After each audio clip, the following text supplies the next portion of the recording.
War and Peace, Book 2, Chapter 14. On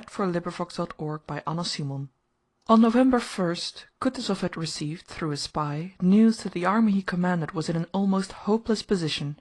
The spy reported that the French, after crossing the bridge at Vienna, were advancing in immense force upon Kutúzov's line of communication with the troops that were arriving from Russia.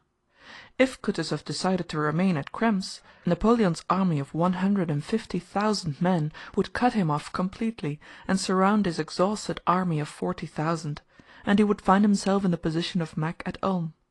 If Kutúzov decided to abandon the road connecting him with the troops arriving from Russia, he would have to march with no road into unknown parts of the Bohemian mountains, defending himself against superior forces of the enemy and abandoning all hope of a junction with Buxhouden. If Kutúzov decided to retreat along the road from Krems to Olmütz to unite with the troops arriving from Russia, he risked being forestalled on that road by the French who had crossed the Vienna bridge, and, encumbered by his baggage and transport, having to accept battle on the march against an enemy 3 times as strong, who would hem him in from 2 sides. Kutúzov chose this latter course. The French, the spy reported, having crossed the Vienna bridge, were advancing by forced marches towards Znaim, which lay 66 miles off on the line of Kutúzov's retreat. If he reached Znaim before the French, there would be great hope of saving the army. To let the French forestall him at Znaim meant the exposure of his whole army to a disgrace such as that of Ulm, or to utter destruction. But to forestall the French with his whole army was impossible.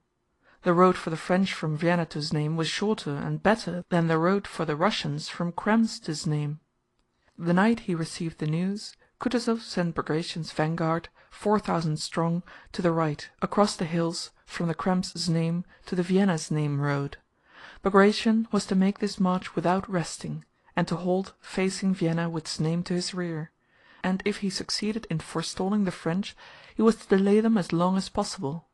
Kutúzov himself, with all his transport, took the road to Znaim. Marching 30 miles that stormy night across roadless hills, with his hungry, ill-shod soldiers, and losing a third of his men as stragglers by the way, Bagratión came out on the Vienna-Znaim road at Hollabrünn, a few hours ahead of the French, who were approaching Hollabrünn from Vienna. Kutúzov, with his transport, had still to march for some days before he could reach Znaim.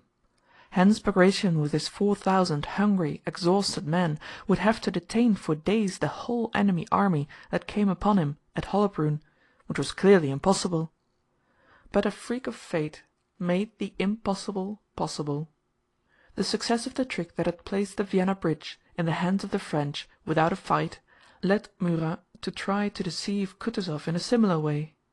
Meeting Bagratión's weak detachment on the Znaim road, he supposed it to be Kutúzov's whole army. To be able to crush it absolutely, he awaited the arrival of the rest of the troops who were on their way from Vienna, and with this object offered a 3 days' truce, on condition that both armies should remain in position without moving. Murat declared that negotiations for peace were already proceeding, and that he therefore offered this truce to avoid unnecessary bloodshed. Count Nostitz, the Austrian general occupying the advanced posts, believed Murat's emissary and retired, leaving Bagratión's division exposed. Another emissary rode to the Russian line to announce the peace negotiations and to offer the Russian army the 3 days' truce. Bagratión replied that he was not authorized either to accept or refuse a truce, and sent his adjutant to Kutúzov to report the offer he had received. A truce was Kutúzov's sole chance of gaining time, giving Bagratión's exhausted troops some rest, and letting the transport and heavy convoys, whose movements were concealed from the French, advance if but 1 stage nearer Znaim. The offer of a truce gave the only and a quite unexpected chance of saving the army. On receiving the news, he immediately dispatched Adjutant General Wintzingerode, who was in attendance on him, to the enemy camp. Wintzingerode was not merely to agree to the truce, but also to offer terms of capitulation, and meanwhile Kutúzov sent his adjutants back to hasten to the utmost the movements of the baggage trains of the entire army along the Krems-Znaim road. Bagratión's exhausted and hungry detachment, which alone covered this movement of the transport and of the whole army, had to remain stationary in face of an enemy 8 times as strong as itself. Kutúzov's expectations that the proposals of capitulation, which were in no way binding, might give time for part of the transport to pass, and also that Murat's mistake would very soon be discovered, proved correct. As soon as Bonaparte, who was at Schönbrunn, 16 miles from Hollabrunn, received Murat's dispatch with the proposal of a truce and a capitulation, he detected a ruse, and wrote the following letter to Murat: Schönbrunn, 25th Brumaire, 1805, at 8 o'clock in the morning. To Prince Murat. I cannot find words to express to you my displeasure. You command only my advance guard, and have no right to arrange an armistice without my order. You are causing me to lose the fruits of a campaign. Break the armistice immediately, and march on the enemy. Inform him that the general who signed that capitulation had no right to do so, and that no one but the Emperor of Russia has that right. If, however, the Emperor of Russia ratifies that convention, I will ratify it. But it is only a trick. March on. Destroy the Russian army. You are in a position to seize its baggage and artillery. The Russian Emperor's aide-de-camp is an impostor. Officers are nothing when they have no powers. This one had none. The Austrians let themselves be tricked at the crossing of the Vienna Bridge. You are letting yourself be tricked by an aide-de-camp of the Emperor. Napoleon.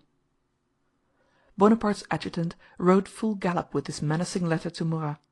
Bonaparte himself, not trusting to his generals, moved with all the guards to the field of battle, afraid of letting a ready victim escape, and Bagratión's 4,000 men merrily lighted campfires, dried and warmed themselves, cooked their porridge for the first time for 3 days, and not one of them knew or imagined what was in store for him. End of chapter 14.